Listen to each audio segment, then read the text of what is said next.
Hey, Money Magicians, welcome to episode 7 of this particular Money Magic series.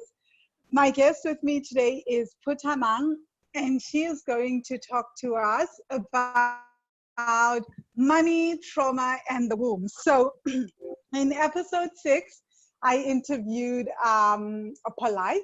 Now I am interviewing Phuthanang. Both of them do the Womb Wednesday posts and work. So this is super, super exciting. Thank you for joining us, Phuthanang. You're welcome. Thank you for having me, Vangile. I'm looking forward to it, and hopefully my nerves don't come out too much. No, you're going to do just fine. I promise you. So can you please tell us about yourself? What you do, who you are? Yeah, so my day job is as an accountant. I run an audit firm with 2 partners that we started 10 years ago. And I also sit on a few boards and some committees of the boards as well. And then as a person, my interests are traveling. I love traveling. I love spending time with my family. I'm a wife, I'm a mother. I've been married for 6 years. I've got a 5-year-old, I've got a 1-year-old daughter. The 5-year-old is a son. And yeah, I'm a homeschooler. I live out in the mountains instead of in the city like everyone else. So yeah, that's just a little bit about me.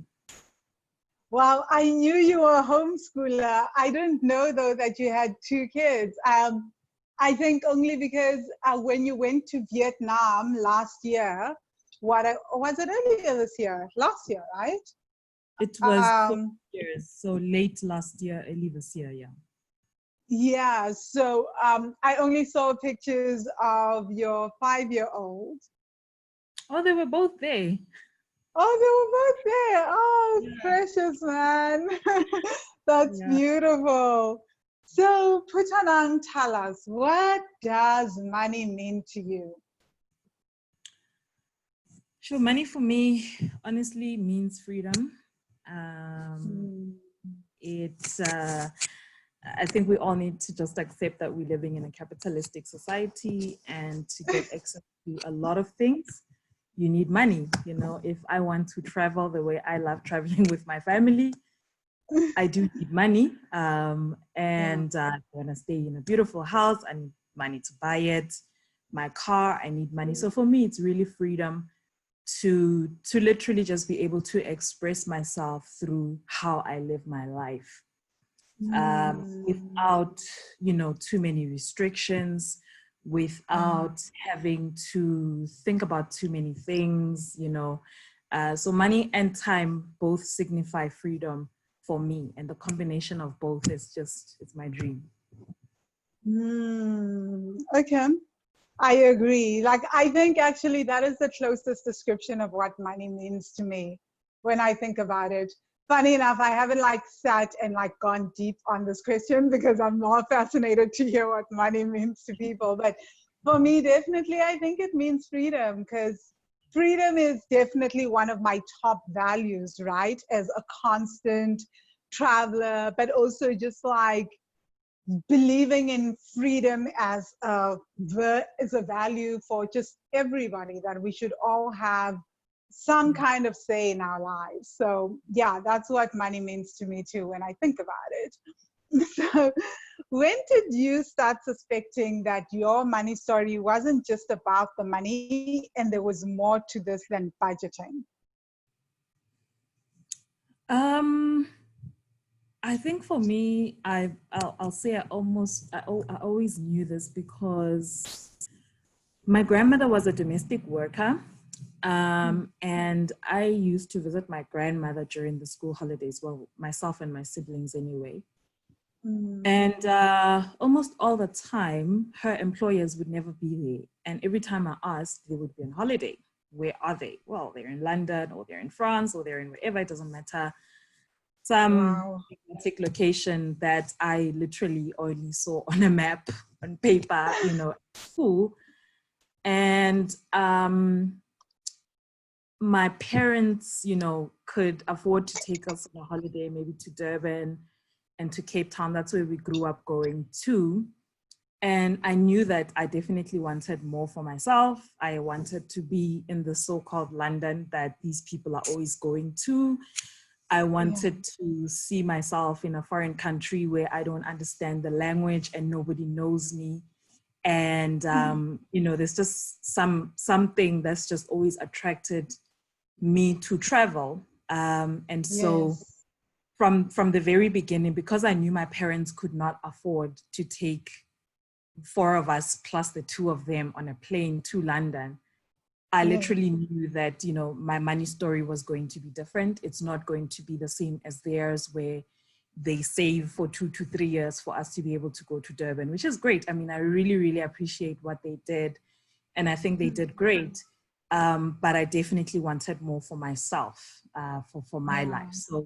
So the budgeting thing was never for me. In fact, I mean, I shouldn't say this because I'm an accountant, but I don't like Actually, can budget. I share a story? Like, so in the student group, right, there's a video that's circulating around about how there is a video right now on Facebook circulating around by Vusi Tembegwayo that I was like, oh my God, this is amazing. And Kanya shared it with me, and I'm going to interview Kanya next.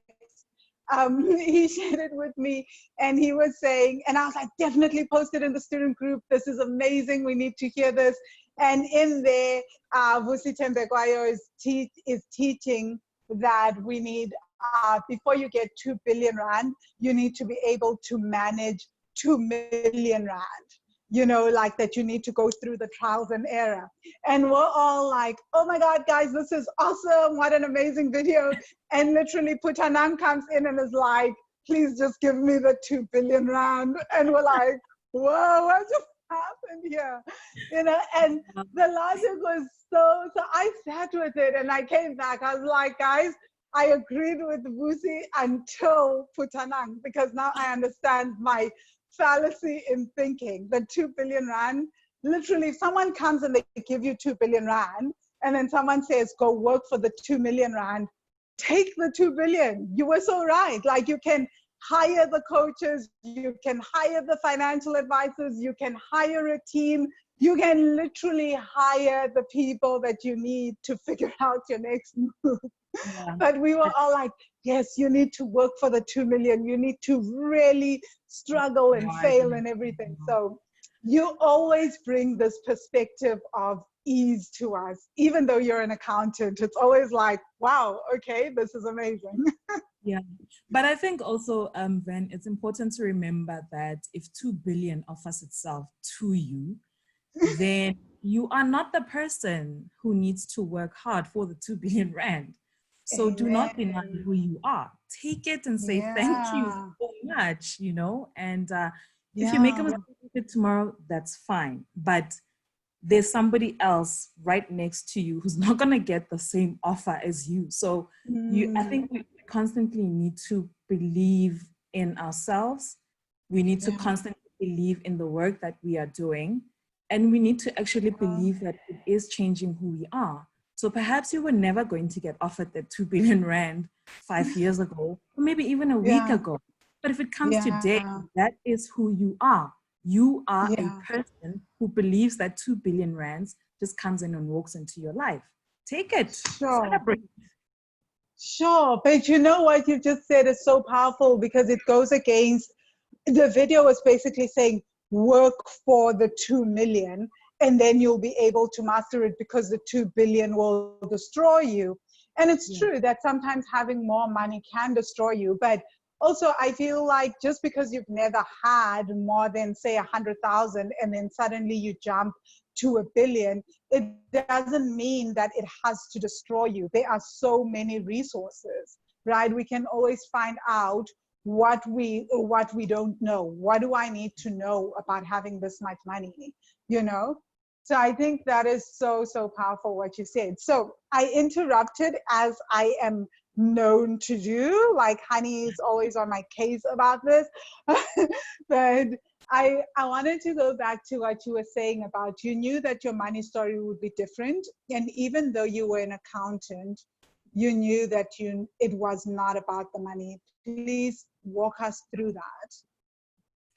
Yeah, so I think it goes back to the fact that for me, money is freedom. And, you know, I don't know, I've been on this whole self-improvement, whatever you call it, path for a very long time. And I mentioned that I run my own business, and partially, again, it goes back to freedom, because for me to, you know, sit and work for someone else, and I know that being an entrepreneur has its own boxes that you sort of sit in, but it does come with a certain amount of freedom. You know, I literally can decide where I want my life to go without necessarily having to go and consult my boss. I can decide I'm going to go on holiday at any time I want to. It comes back to the fact that I'm homeschooling. I don't like the fact that there's school holidays and you have to go to school every other day of the year. You can't go on holiday on these other days. You know, I prefer to say to my kids, you know, we're actually not going to school for, I don't know, however long, as my dream is, you know, to just pack up and just drive through the whole continent. I won't have that freedom if my kids are in school. But I also think... Can you imagine the kind of education that a child gets from traveling from Cape to Cairo or traveling through Asia? Like, I've always felt like if my kids are going to learn about about Timbuktu, then we should really go to Mali and look at the history and learn it firsthand and talk to the people of the land and ask them about their own history. That would be so much more powerful. Exactly. Yeah.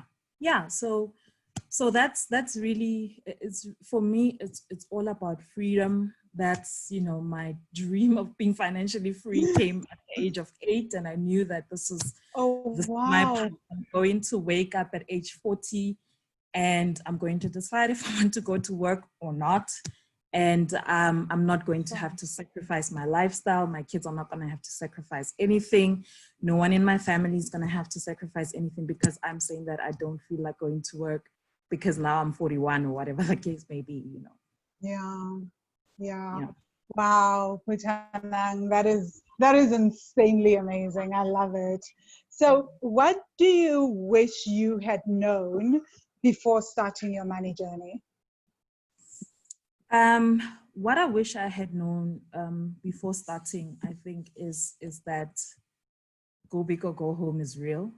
That you can dream of having 10,000 Rand in your bank account, and you will be surprised that, you know, a month will go by, you'll just go about your life, and then suddenly there's 10,000 Rand sitting in your bank account waiting for your instruction on what you want it to do. Or you can say, I would like to have 1 million, or I would like to have 2 billion Rand in my account, as we were saying the other day, you know, that the universe is listening, and it really just follows your instruction, that your word is powerful. Your intention is very powerful. So whatever it is that my dream is, I can go big or I can go home. If I want 10,000 Rand, that's what I'm going to get. But if I want financial freedom, from my definition, that's exactly what I'm going to get. And yes, sometimes you find yourself, you get the 10,000 Rand and you realize, it's actually not that difficult. So how's about I get 1.5 million? And then you realize, here's a 1.5 million. So let me go bigger, you know? So you know, I think that's such an important lesson that I wish that we could all learn at a young age, that whatever you want, literally, no exaggeration, whatever you want is right here. You just need to access. you know, don't sabotage yourself, don't stand in your own way, don't deny who you are, which I think a lot of us do a lot of the time. You know, opportunities come and we think, Sure. I'm not ready for this. I still need to Yeah. maybe go to my MBA, or I still need to, whatever it is, I don't know. You know, we impose Yeah. all these conditions. And yeah, it's Amen. in terms of our upbringing, and we've been raised with all Yeah. sorts of limitations. But I think in the age and the era that we're living in now, a lot of us know Yeah. better. We definitely need to do better. Yeah. No, we definitely do impose conditions on how money should show up and all the things that we need to do to make that money, right? And then I think also our conditions that we impose are reinforced by the society that we live in, right? It's like we look around and we hear people say the same things. I just wanted to talk about just a short snippet. So my first company failed, right? And my big thing was that I had this deep belief that entrepreneurship was difficult, right? Like running a business was insanely difficult, making a consistent income in the business, paying expenses, all that was difficult. It was hustle, right? And then when I started Wealthy Money, I started asking myself these questions like, who said it needs to be difficult? What if it can be easy? What if I can grow, maybe not up level instantaneously, but grow in a way that is simple and gentle and easy, and I learn my lessons and I keep growing. And I didn't even think this was possible, right? But as we do in the Money Magic course, we go through the journal prompts and we ask some really key questions around money and our income. And then I started thinking to myself, wow. And then one day I was like, okay, how would this happen?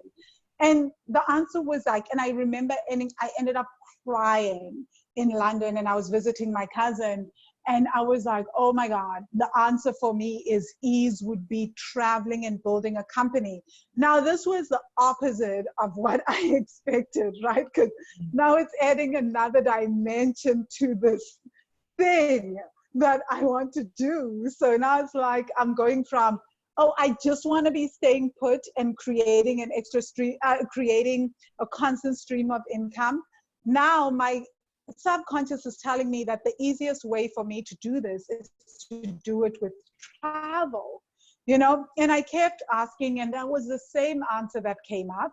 And you know, it really has been the easiest for me. It's been the easiest way for me to do it. And what has happened is that I've been able to consistently create a consistent income that I can predict every month. Like you said, you write down the figure, you work on it, you do your inner work.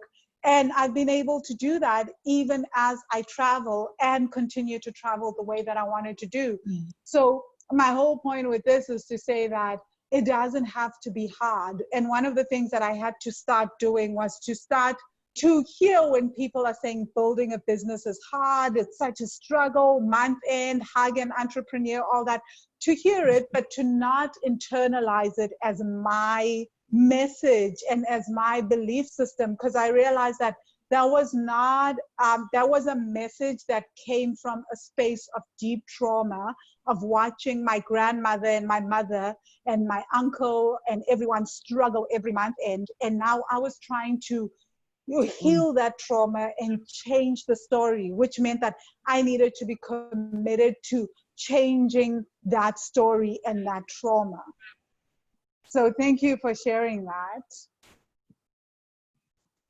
So Phuthanang, why did you decide to sign up for the Money Magic course? And when you heard about the course, what did you expect? So I heard about the course from Lebo's group, Stretch, in 2018. Ah, okay. When I used to come in and do the classes once a month with Lebo in the group. Okay. Yes. And so, you know, I like I said, I've been on this whole self-improvement thing, trying to get out of my own way life for a while. And of course, money is very important to me. I will never lie to anybody. I love money. Money loves me. We have a great relationship. We really, really love each other. So obviously, you know, I mean, a lot of the stuff that you said was really, really mind blowing. And I thought, okay, well, you know, this is a course that I can get on. And my expectations were really just that the course was going to help me to shed, you know, just more layers in terms of my limiting beliefs. And there's layers and layers and layers and layers to this thing. You know, you think you've sorted something out, and then there it goes. It triggers you, and you need to be gentle with yourself and just remember that, oh, well, you know, this is a deeper layer. I'm not uncovering the first layer of the onion. I'm on layer number 12 or whatever it is, you know, however many layers there are. So that was my expectation of the course, is that it's going to help me to get closer to my goal, because I've always been clear that our money journey, our money story is never really about the money. It's about everything but the money. It's about what you believe yourself to be. It's about what your parents said about money when you were growing up. It's about you seeing your grandmother struggling every single month when she was raising you, and your mother was out there trying to figure life. You know, it's about all those things, and we end up sabotaging ourselves. And this happens to everybody. I'm pretty sure you can talk to the biggest billionaire. You know, I'm not a billionaire. But we could speak to anybody, and they will tell us about the self-sabotage that they've done to themselves. Because of all the stories, all the conditioning, all the, you know, all the stuff that we're all carrying. So it was my expectation of the course, is that, right, I'm here now and I need to go to next level. So of course, there is the hard way of trying to figure it out on your own. You can definitely do that. But I don't believe in the hard way. I really honestly want an easy life. I like to just wake up and breathe, and things are happening around me. I mean, I'm not saying that the course is easy. I'm just saying that, you know, it's stuff that maybe would have taken me, I don't know, 8 years to figure out, which I can just bring forward and figure it out now. I can go to the next level of the layer of the onion, so that I can achieve my financial freedom. You know, I'm not gonna paying that course. It's too expensive. If it makes sense to me, and the stuff that I speak of resonates with me, you know, I'm going to spend the money, because my expectation is that I'm definitely going to get that money back. That's what, you know, that's what they say, and it's true that the best investment you can make is in yourself. You know, I can buy, I don't know, some share on the JSE. But if I'm not investing in myself and my understanding of the JSE, my understanding of how money works, etc., it's not really going to do anything for me. I'm probably going to sell that share at a loss, because I'm thinking, oh, but it's not even giving me the millions I thought it was going to give me. So rather, let me educate myself, let me improve my skill set, and then, you know, I become this financially free person that I desired to be. Wow, that is so, so powerful. Thank you so much for sharing that. I think so many of us can so resonate with that. Like doing things from a space of hardship, like you said, you can always go looking and maybe even create your own meditations for things and everything, but often we don't know what we don't know. That's why for me, I also do the same as you, and I invest a lot in personal development, because I know that what the person has done and the years that they've put into doing this, I am not prepared to put in like 4 years into something to save just like 20,000 Rand, when like I can pay 20,000 Rand and get that knowledge over like 6 months and start seeing a shift in 6 months versus 4 years. So that's always been my thinking. But I think this goes again to ease and understanding what is your ultimate goal. Is your ultimate goal to expand or to save as much as possible, you know? So that's like super, super important to understand as well. Neither one is wrong, right? For some people, like going this route of doing it yourself can lead to a whole new journey altogether, right? So that's all good. So, Phuthanang, you also teach womb work in the course, right? So tell us how you came to be in this, how you came to know about womb work. What drew you to womb work? Oh, yeah. What drew me to womb work was, what is it? Like 9 years ago, I was diagnosed with fibroids. It Oh my was gosh. painful. Oh, And wow. for me, I mean, my stomach, you know, I'm a fairly active person, so my stomach is generally flat, you know, but it Yeah. started growing and I knew I wasn't pregnant. And Yeah. I just thought, maybe I'm bloated or whatever. I don't know. Maybe I need to change my diet, whatever. It's fine. And then one day, as I was driving, I remember I was driving home on the N4 to Pretoria North, and I felt the urge to vomit. And I had to stop my car. I was driving 120 on the highway merrily. Oh. And obviously I could not, you know, just start vomiting, driving at 120. I had to stop. Yeah. I stopped. I didn't even have enough time to step outside of the car. I literally did it like right here, you know? Oh my gosh. Yeah. And then I thought, all right, so something is clearly wrong. I don't have, you know, episodes like that. I'm literally a merry-go happy person, you know? So fine, I then went to see the doctor the next day, and he said to me, you need to go see a gynae.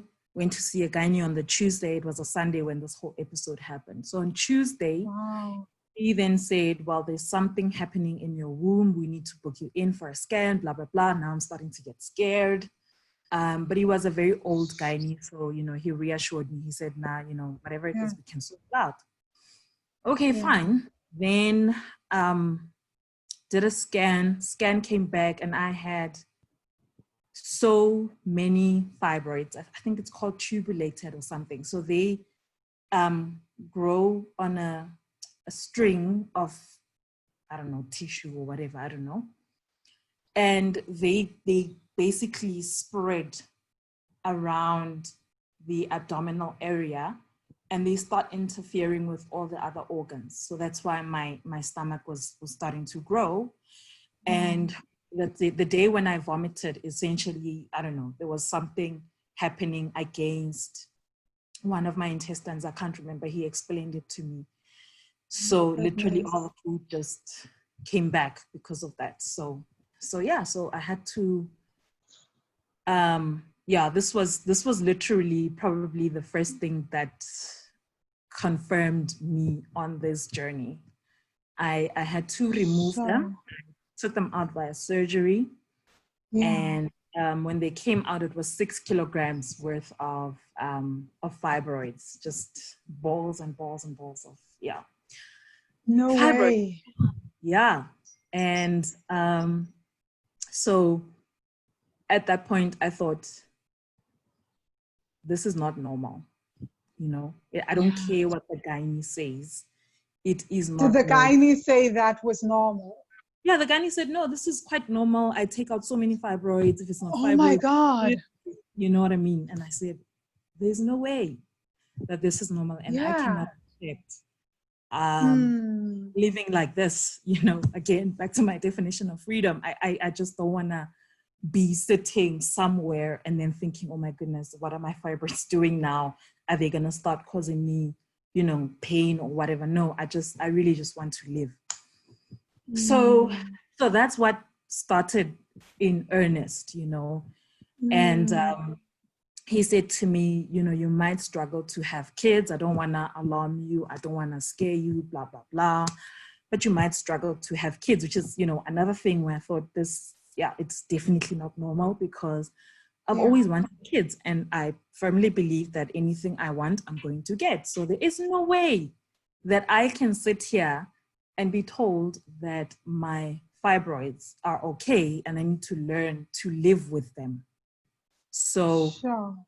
Because that's the how other I, thing is that women don't understand this, but like when you take out your fibroids, they grow back. You know, so it's like this never-ending cycle. yeah. So they grow back. Although I went and did so much research, reading, etc., and I did, you know, I changed my diet. I stopped taking a lot of things, and yeah, I was able to get pregnant twice. I didn't have any issues. My kids carried to full term. That was another thing I was told: if I do get pregnant, I'll never carry to full term, etc. So there was just a lot around that. Sure. So yeah, in my research, I actually got to realize that just because something is called common does not mean, you know, just because it's normal doesn't mean that it's normal. It's actually just common. Yes. Doctors and people and everybody will say it's normal, but what they're actually trying to say is that it's common. And that doesn't mean that it has to be that way. That goes really for anything, for any health condition, financial condition, emotional condition. It doesn't matter. If anybody tells you it is normal, it's not true. It's common. Yeah. Yes. Yeah. So that's how I got started. I read so many books. I signed up for quite a few courses on womb work. I got to understand the spiritual meaning of actually having a womb and what a womb means in a woman's life. Could you please tell us more about that? Like, I think that is so powerful. So the womb is obviously what we use to carry a baby and bring it to life. You and I come from a womb, so does everybody else in this life. Yes. And while I don't agree with it, you know, when young girls have their first period, the first thing they're told is don't go sleep with boys because you're now going to get pregnant. That entire message is wrong. Well, yeah, maybe let me not call it wrong, but it's so much more than that. You know, there's so much that we carry in our womb, and we have so many babies, some of them on a daily basis. Maybe they are not physical humans, but we birth every single thing in our lives. Every circumstance that comes up, we birth it, we give birth to it. It serves us to one extent or the other. And what I wish the messaging was that you can actually, you've got so much power that you can give birth to something. If you want to give birth to Amazon, you can do that. If you want to go and be the next president of South Africa and be a different president because you think the other presidents aren't doing a great job, guess what? That little organ inside of you, you can use that to birth whatever it is that you want. Sure. So, wow, that is amazing, hey? I mean, so powerful. And I know in the course you teach us, in the student group, you and Polite teach us how to use our wombs to birth things and to bring things into fruition. But some people listening to this are not in the course. Can you give them just one thing that they can maybe start doing? And I know there's so much because I'm talking about something that you guys show up for every week to teach, but just like one small thing for someone who has been told that they may have to have a hysterectomy, because I'm meeting more and more women that like tell me that, oh, doctors told me that I have to have a hysterectomy, all that. And I'm always like, no, that doesn't sound right. No, because I mean, from what I know and what I understand of the womb work and the work that I've done myself, especially as a Tantra yoga teacher, is that there's so much more to this. So what can someone do to just start connecting to their womb today? The easiest thing is do your own research. Yeah. We all have access to so much information, so much knowledge. Yeah. But life gets in the way because it's not a priority, it's not important, etc., etc. Yeah. Do some reading, buy some books, follow some blogs. Instagram is like people's blogs now. You can literally follow people who only blog about womb health. Literally, you know, there's people who are, social media is toxic and whatever, but honestly, my experience is I have learned so much from social media. Maybe I protect my space and I don't go to the toxic spaces, but I have learned a lot from social media. So that's the first thing I would say. Instagram is powerful, like you say. Like I find Instagram to be such an incredible resource depending on the people that you follow.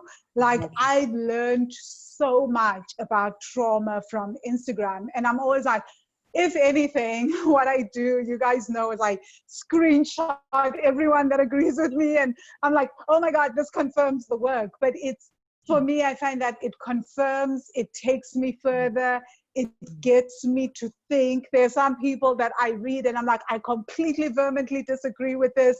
And then I sit and I think, why does this feel so wrong in my body?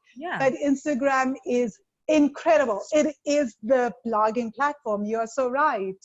Yeah. And it's accessible to all of us. It's free.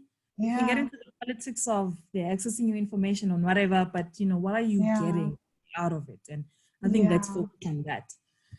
And then the second thing, I know you said one, but I think, you know, both are equally important. I think is to just listen to your body. There are so many messages, so many signs that come, but because we're not in touch, we really move along until there's an emergency. You know? So listen to your body, tune in, and I'm not one to say sit and meditate for an hour, because I know what that you know did to me back when I started. I thought, but you know, I'm gonna sit here and do what? I don't understand. Do whatever feels right for you. If it's exercise, go ahead and exercise and use that. Set your intention that this is the time where I'm going to tune into my body.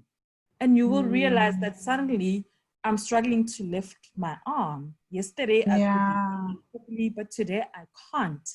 And then you follow that prompt that's coming from your body, and that will take you to wherever it is that you need to go. And you'll find that sometimes you didn't sleep right. You know, you just slept on top of your arm, and it means nothing, but it might be something bigger. And, you know, what you're trying to do is you're trying to be in touch with all of this, because this is what makes you human. This is what makes your experience here on earth that much sweeter, is this entire body that has all these senses that we ignore most of the time. It's about just getting your senses, getting back into what am I smelling, what am I tasting, what am I feeling in my skin, you know, and just those are really basic questions, but they're so powerful and they take you so far.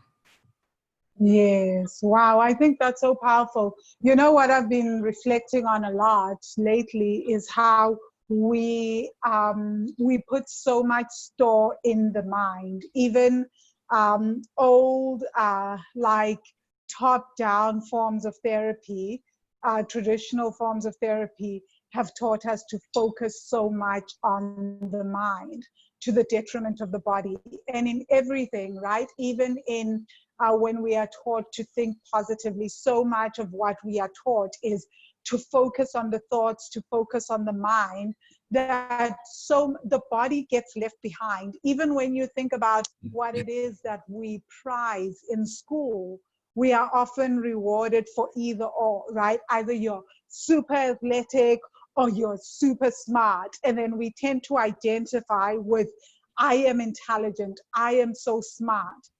But there's not a lot in terms of the holistic nature of your emotional well-being, the spiritual, the body, and just the intelligence of the body, how the body picks up things that even before we feel an emotion, the body has already registered things. And if we are in tune with the body, we may not know exactly the emotion or the thought behind why we're feeling the way we're feeling, but that we can know that something feels off in the body. Like often I make decisions based on my body says no. And people will say, why are you saying no? And I'll say, my body, it just says no. Like I don't have a logical explanation, but I'm just going to work with that. But because I've done it so often and I've seen where that listening to the body has led me, I keep doing it now, right? Because I feel like it has never steered me off course. But we are not taught at school to listen to our bodies. You know, our entire education system is weighted on the mind or not, and if it isn't, it's weighted on athletics, which is different to being in the body and listening to the body. Like body intelligence is huge. So thank you for bringing that up. Yeah, and I mean So, the mind has been, I'll call it hijacked, you know, because yes. this is what we all need to improve to be productive, you know, and be of use in this world, etc., Yeah. etc. But there is actually an entire human experience that you can't have without your whole body. That's why we cannot Yes. afford to leave the body behind. At some point, unfortunately, Yeah. it does catch up because you Yes. are a body. You are here because you Yes. are a body.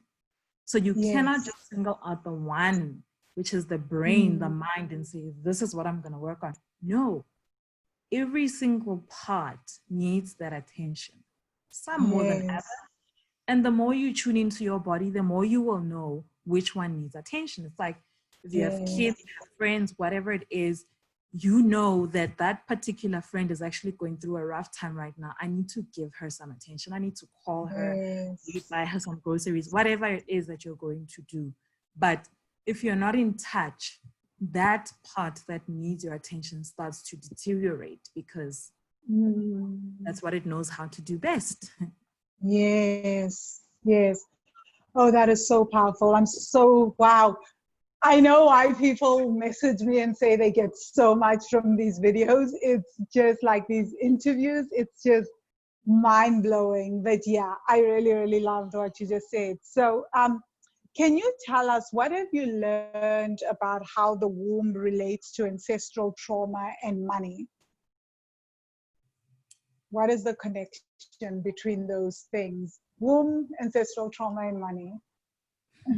So as I said earlier, we all come from a womb, and I think we've all seen Yeah. that picture that shows that it's your grandmother who's pregnant, and then Yeah. she's pregnant with your mother, and by the time Yes. your mother is 4 months, I stand to be corrected, but I think it's 4 months in the womb, Yes.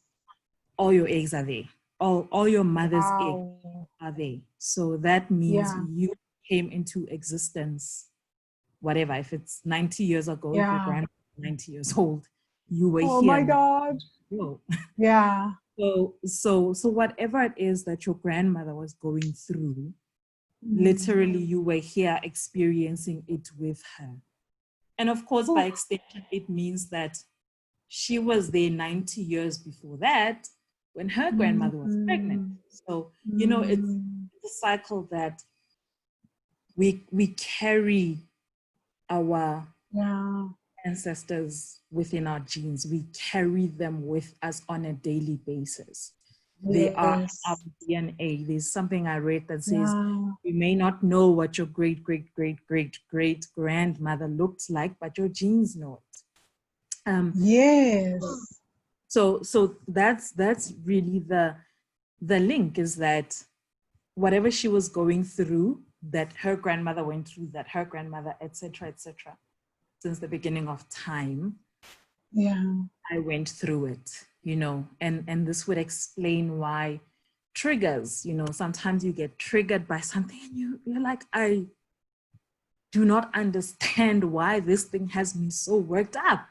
For all you know, Yes. it's an experience that your great, great, great, great grandmother went through. Yeah. And because you're carrying her in your DNA, it's coming out, Yeah. So that's the link between, I think you said the womb, And trauma, trauma. and something Yeah. else, the third thing, Money. So how money. does the womb tie into money? Which is, I'm sure that's like a big thing, right? It's like we all hear people talk about the power of the womb in manifesting. So talk us through some of that. Yeah, so like I said earlier, we give birth every day. You Yeah. want to, I don't know, you're dreaming of a certain shoe, and then you just get online and there is the shoe. You go ahead and you buy Yeah. it. you know, Yeah. it, or you're dreaming of, I don't know, a partner in life or a business partner, Mm. or your kids, as I dreamt of when I was young. Whatever it is that you're dreaming about, you birth it. It comes through, obviously it comes through in your head first. It's a dream. It comes in Yes. dreams as you sleep, or you're daydreaming, whatever form it comes in, but the gestation of it comes into your womb first. Mm. Everything comes into your womb. Whatever Mm. you're going to give birth to, it needs to pass through the womb first. Yes, Yeah. yes. And if there is stagnation, a stagnant energy within the womb, it makes the manifestation process so much more difficult, which is basically, I mean, I could be wrong, but that's what I feel like that's what's happening with fibroids, is that there is a form of stagnation in the womb, and then it becomes like, so it solidifies. So it's energy that then becomes matter solidified. So Right. it's just, and again, I feel like it's just the womb asking us to pay attention, to bring our focus there so that the energy can start flowing again, you Yeah. know? So So, vibrates yeah. actually, interestingly, are exactly what you were saying. It's Oh, wow. it's a denial of what you're meant to give birth to. And the womb is there to give Oh, birth. If you're not going to give birth, I, as your womb, am going to find a way to make you give birth. And unfortunately, what you're oh actually going to give birth to is not necessarily what you wanted, because you're not willing my to do God. whatever work you were supposed to do to give birth to what you wanted to give birth to. The womb is there to give birth, to recreate, to procreate.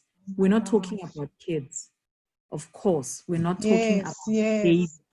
We are Yeah, talking about if you are meant to go and start that business and you keep yeah, procrastinating starting that business, yeah, something yeah, has to give.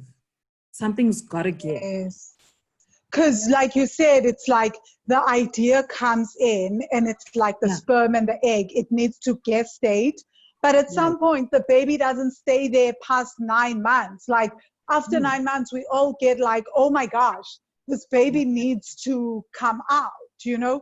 So this is the same thing with our dreams. Wow, I never thought of that. Oh, So oh we my actually goodness. really owe it to ourselves and everybody else, honestly, around us, Yeah, to take our dreams to wherever they want to go.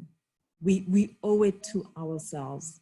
And I know there's a lot of, I'm not good enough, I'm not this person, I'm not the right yeah, person for this, oh, I still need to do my MBA. Oh, I must get married first. Wait, I must first have savings of 300,000 Rand. I must first. Yeah. All sorts of things. But if you're meant to give birth, because you're a person with a womb, you were born with a womb, you're going to give birth to something. You may give birth to a retrenchment because you're just not willing to actually do what you're meant to do. You may give birth to a car accident that's going to make you wake up and say, oh my God, my life is too short. I need to do, but something's got to give. Whew. Okay, wow. Guys, if you're like me and you need a moment, feel free to pause and just like take time out. Oh my gosh. So this makes sense because being human is being constantly expansive and constantly evolving. When we say expansive, I think people always think that I need to be expanding and getting more, but really what it is like becoming more, right? You are constantly in the state of becoming, like rebirthing, experiencing, exploring. And what often happens for most of us is we say, I want to stay safe. You know, this is what, now I've manifested this, I need to hold on to it for dear life, because if I go on to this next manifestation, it may cost me so much more, you know? But like, this is so powerful what you've just said, because for me, it then ties the womb to, I guess, usually it's polite that takes us right back to the, to divinity, right, when she does the work, but it takes us right back to this relationship that we have with the creator, with the divine, because it means that I must always walk in faith. If something is willing to be, if it's time for something to be birthed, I need to allow that birthing process. And sometimes you need midwives. And I'm just thinking to myself, in the same way that you need midwives to birth a baby, sometimes we need midwives to birth the next expansion, the next part of the journey. So this is just so powerful. And that's where your tribe comes in. That's where courses come in. That's where coaches come in. That's where all this comes in. So this is what's happening. I never thought of it like that. I'm just, guys, you're just getting an insight into how I process ideas and things, which the Money Magic students are so used to, right? Like, I'll just like be dumping and processing in a live video or in a post that I'm writing. So, wow, this is amazing. So how did you feel? Let's just head back to the course for a moment, Phuthanang. So how did you feel emotionally about money before starting the course? I know you'd already done quite a bit of personal development work, and how have those feelings shifted? Have they shifted for the better, for the worse? What's happened?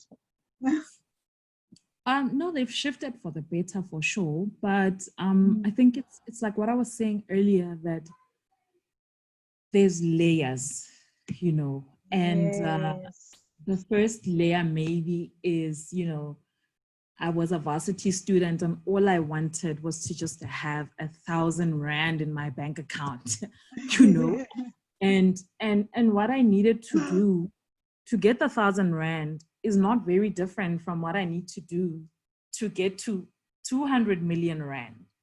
Yeah. But it's just on a higher level.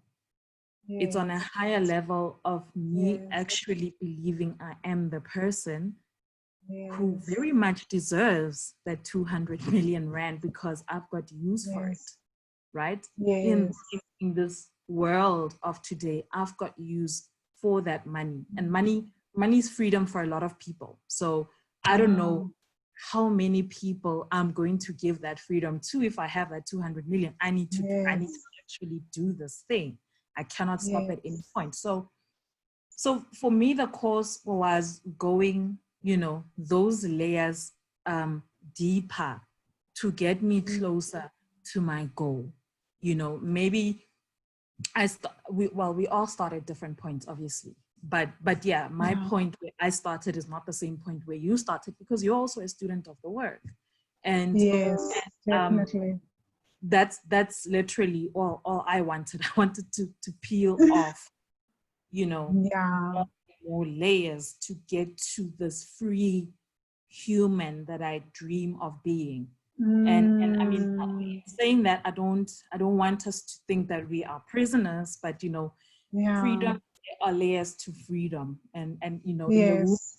we all realize, I think by now, that there's actually layers upon layers upon layers upon layers Yeah. upon. And this is on Yeah. every single topic that we can talk about. There's patriarchy Yeah. that we can talk about, Yeah. where, as a woman, I have to take my husband's surname, but as a Yeah. woman, the one who carries on the gene pool. And Yes. on a, what is it, a mental or whatever, a logical level, it doesn't really make any sense, but that's patriarchy. And we can Yes. unpeel all the layers about patriarchy until we get to, I don't know if we'll ever finish, because it is a human experience, and to be human is to be Yeah. complex and to have Yes. layers upon layers of all these things. So I don't think that you can ever actually say, I have arrived, and I don't know, maybe Yes. people who die can say, I have arrived, because I think death also just is part of the human experience. And if you've Yes. done all you needed to do in this lifetime, whether it's 57 years or 13 years or 98 years, however your life is, Yeah. then death will come. If it's your time, it's your time. You've done all you could do with Yeah. what you were given in this lifetime. Sure.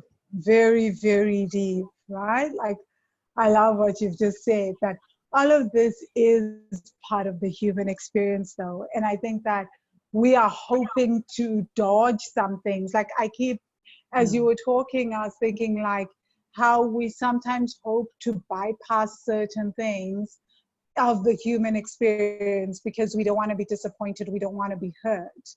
But like, this is all just that. This is all just an experience, you know? It is, we are here to fully experience being human, and being human is being complex. And sometimes we work so hard to deny parts of ourselves, and yet the minute we start to deny those parts of ourselves because we've been taught they are ugly or they are shameful, we don't get to fully explore them and get to fully dive into the lessons that they were trying to bring to us or teach us, you know? So I think that is so powerful, what you've just said. So many Yeah. powerful lessons here.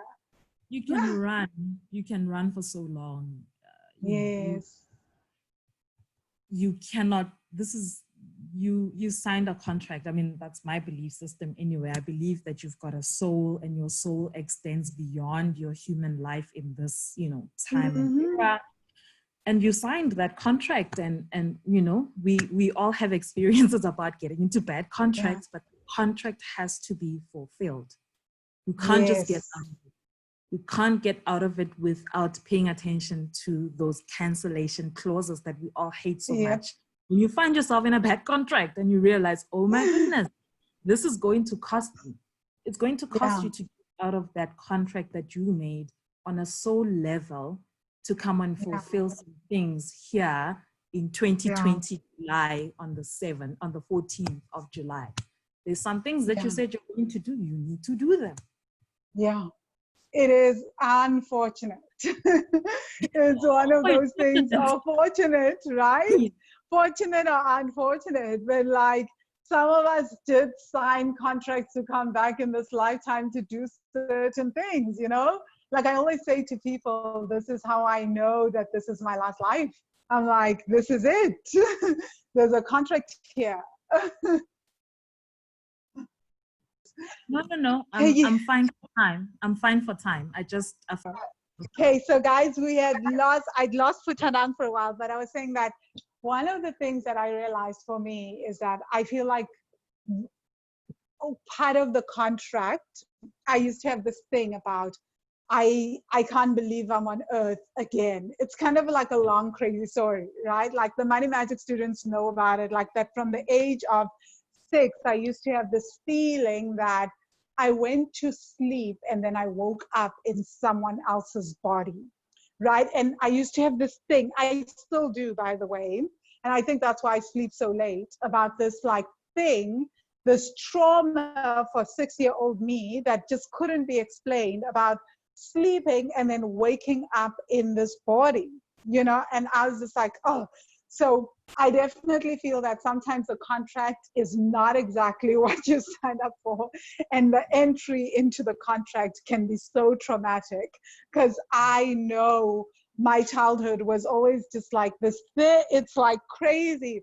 And then Honey always used to say, growing up, right, in our teens, we would always say to each other, so gets even trippier how we always knew that we knew each other. Like we were familiar to each other in the family, like, and we would say it like in the room, like we are familiar to each other, but these souls, these other people that we are here with, we are not, like, they are so unfamiliar.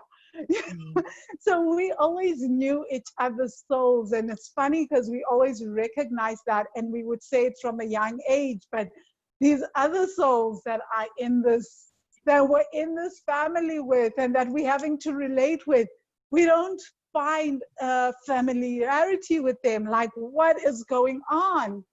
And it's really, and it can, for me anyway, I can't speak to what Honey was experiencing, but for me, that was extremely traumatic. Like, I'm not gonna lie, to just like keep feeling like I've come into this body, there's this one soul that I recognize, and then there's all these other souls that are clearly souls that I don't recognize, or that I don't feel like we have a good vibe together, you know?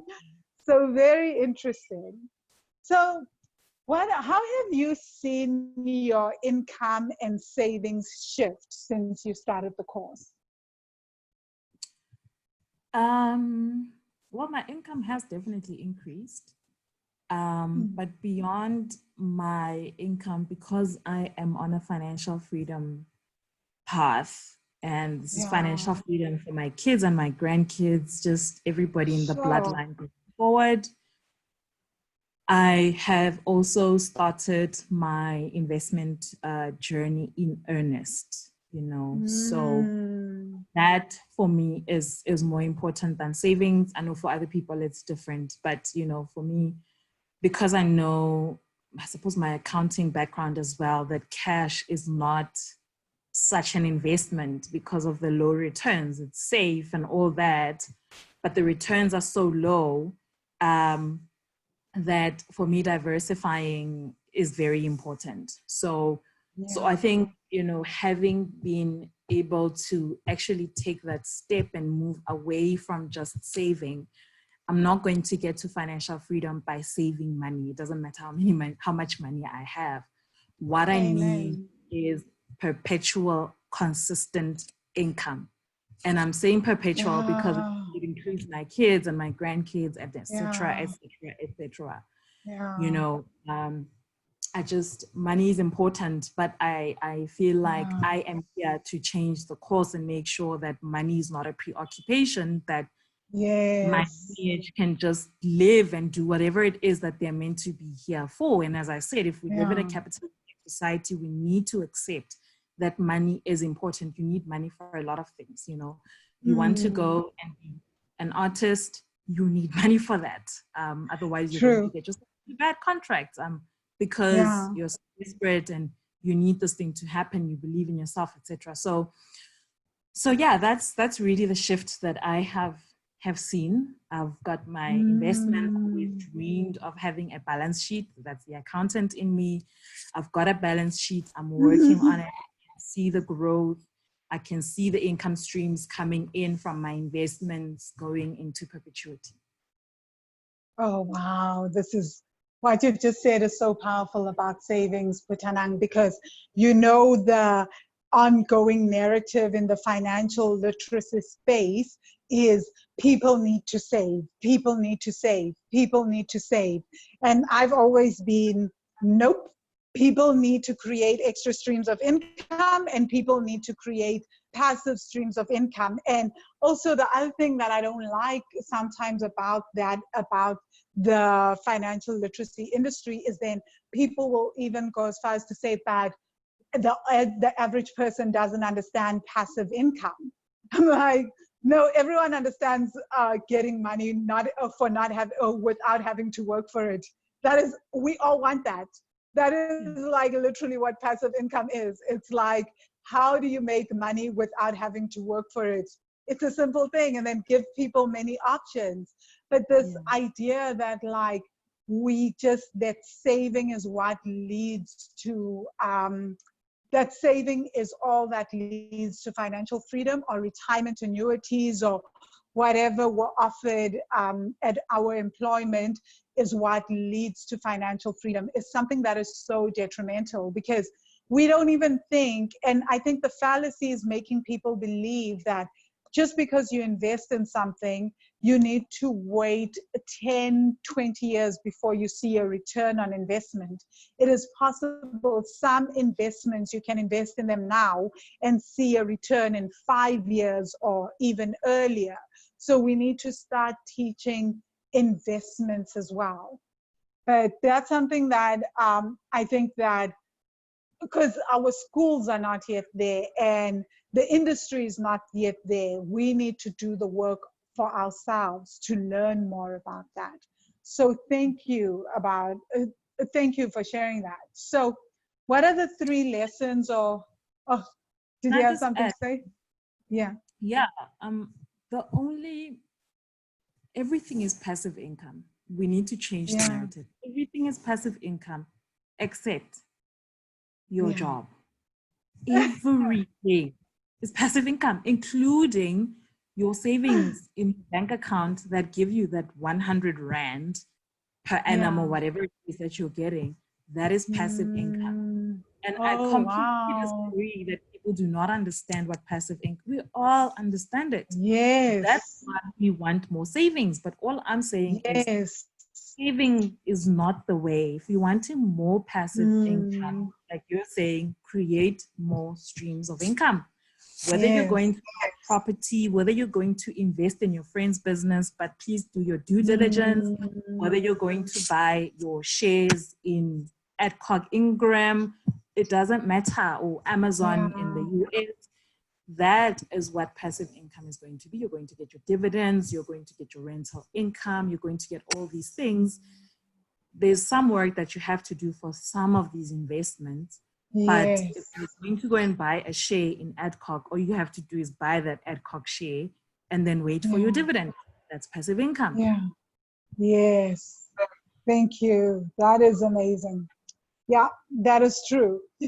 I'm sure everybody's sitting here and be like, yeah, true about the job. Yeah, we totally get it.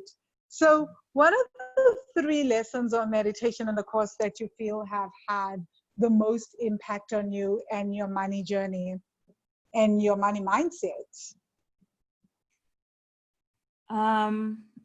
Definitely the mother wound, father wound, for sure. First. And this is because conditioning, guys. We all get conditioned by the tribe. Mother wound doesn't necessarily mean mother literally. It means whoever was the maternal figure that you inevitably end up looking up to, because we do that when we are kids, you know. So it could be your grandmother, it could be your aunt, it doesn't matter. It's just that maternal figure.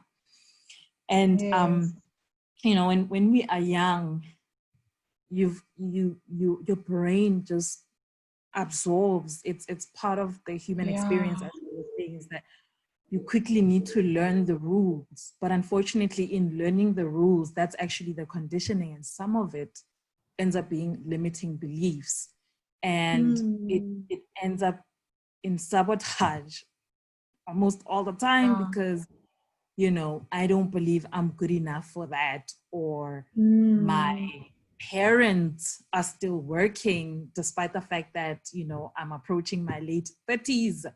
They're still struggling for money. So how dare I think that I can actually be financially free by age 40, you know, financially free for myself, for my kids, for my grandkids, etc., etc.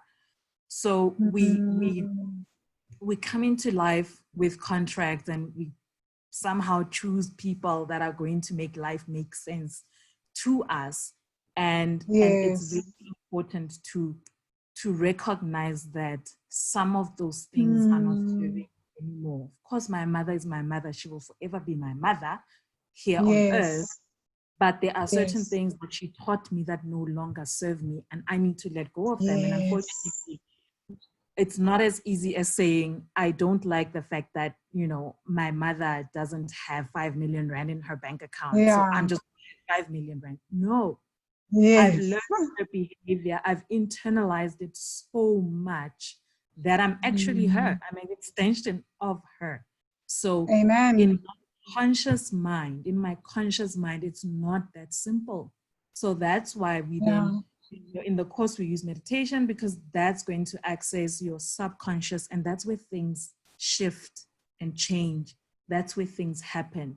That's where Mm. you actually start to recognize that I can cut this cord between myself and my Yeah. mother.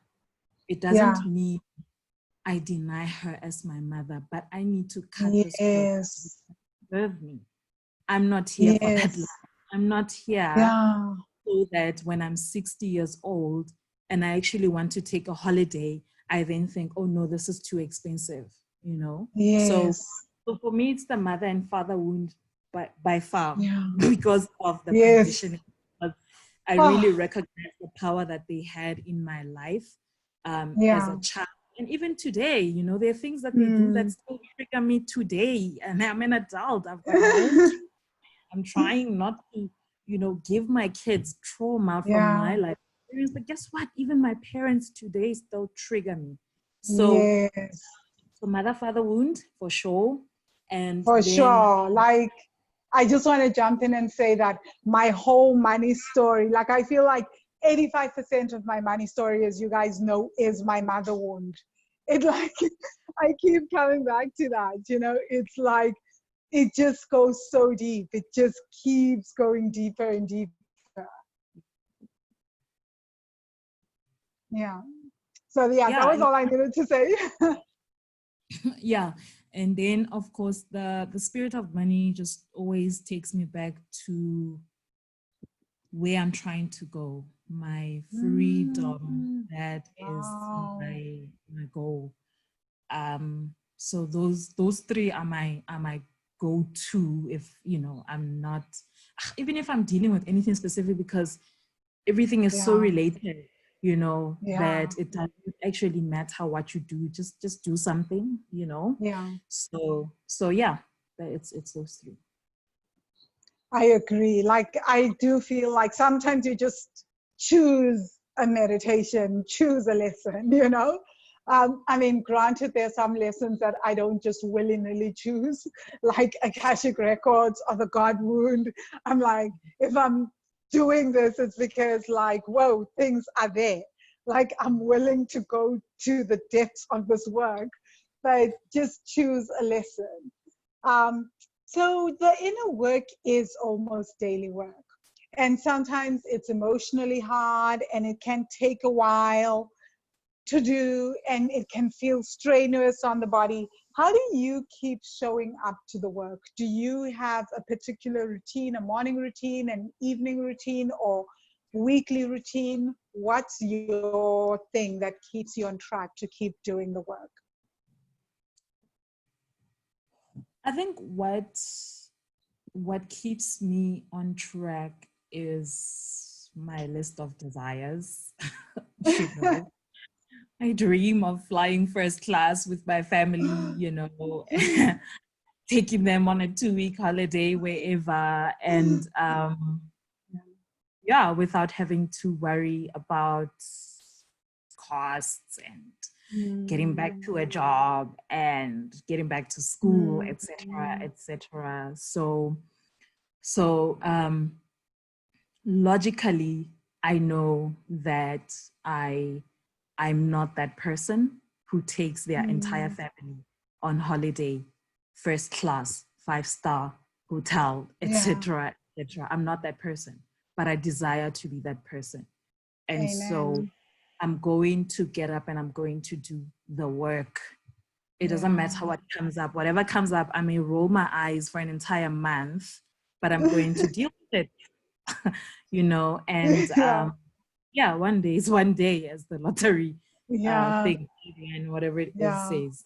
Yeah. Oh, I love what you've just said. Like, I desire to be that person. It's so powerful because we never ever think, we don't always think about who we need to be in order to reach our income goals or in order to live this life that we want to live. And sometimes the person that we need to be is a person that is less resentful, has let go of certain money habits, has thinks about money in a particular way, believes certain things about themselves that they don't believe right now. It was one of the key things that I had to realize about myself when I decided I wanted to increase my income in wealthy money was that I needed, the person that I needed to be had to have a very, very different viewpoint of themselves.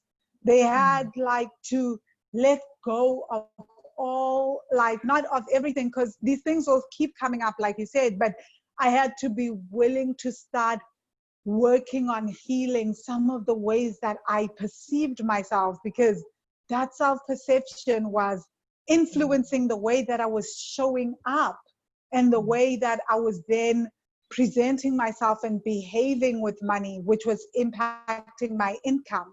So, so powerful.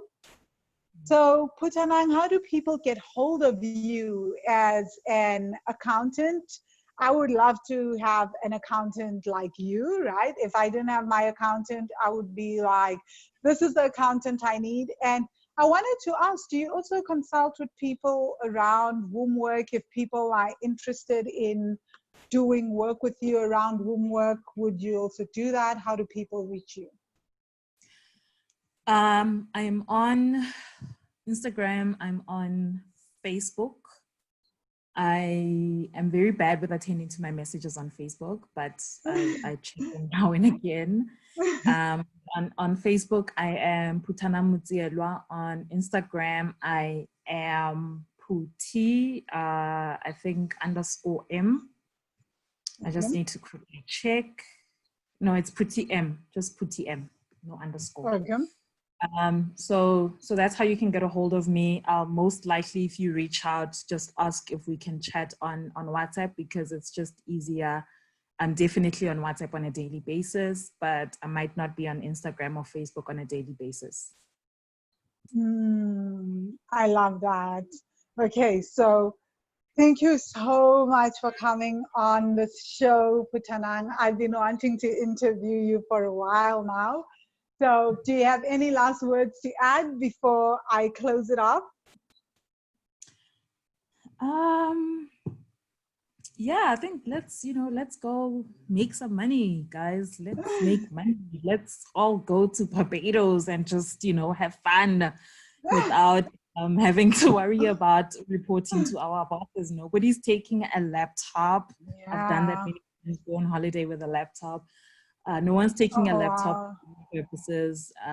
We're going to have fun. I think we're here in this life as a human being to have fun. And the more you remember that on a daily basis, the more of the baggage you can just shed and let go of.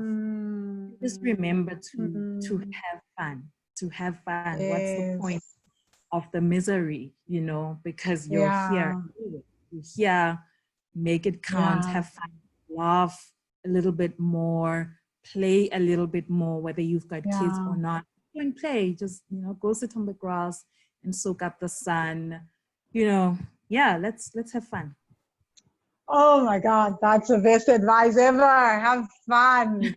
Like, really marinate in pleasure. That is also deep healing womb work. Like marinating in pleasure, allowing yourself to soak up the pleasure that is life. So guys, thank you so much for tuning in. Thank you, Money Magicians. This has been an absolute pleasure to have Phuthanang come through. And I'm sure you guys learned as much as I did. If you are interested in the Money Magic course and being part of this incredible tribe, especially the student group, then definitely go check out wealthy-money.com/money magic. Again, wealthy-money.com/money magic. Come through. If we're open for registration, sign up for the course. If not, get on the waiting list. When the course is opening for registration, I will send you an email and you can join us. So thank you, everyone. Thank you once more, Phuthanang. This has been such a pleasure. Thank you. This was fun. Thanks. Yeah.